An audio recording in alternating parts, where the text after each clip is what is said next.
ako'y may istorya sa inyo. Alam mo ang aking kaibigan na si Florine.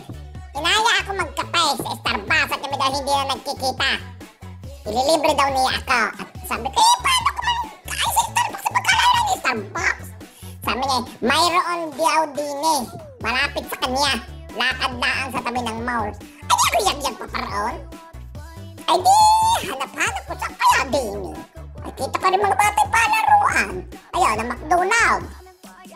Aba, sabi ko, saan kaya yun? Ay sabi niya na doon din malapit sa entrance. Ay di ako lakad pa di yan, lakad.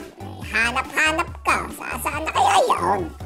Ay ako na may naliliman ko sa mga bata naglalaro mga. Ay di yung hanap-hanap ka. Ako'y nakita ko na doon pala at bagong pagkakataya. Sabi ko, ay kayo malaki. Titignan din. Sabi ko, pasalamat yan kay Pureng. Kami manala magkita, kung kami magkikita, lagi nagkakapinalaang. Kaya biyabit ko pang aking bag, hindi ko nilagay sa aking balikap. Ay di, sabi ko, ako'y dinidadaan baga sa mall. At tayo ako doon sa likor. Ay harapan pala yan. Ay di dini. Oh. Ay, tako'y dini ako tatayo. At dini ko sa iintayin. At may kainaman na lagi na lang yung like, ay ang mag-iiyak bang laki pa. Bahay na niya. Ay di ako'y antay. Kumanap ako na ka ng tayo. Antay-antay ka. Ay kakakay lilibot. Titingnan ko kalooban na rin Starbucks na aray. Yawn. Ulay. Tinitingnan ako nung ano na yan.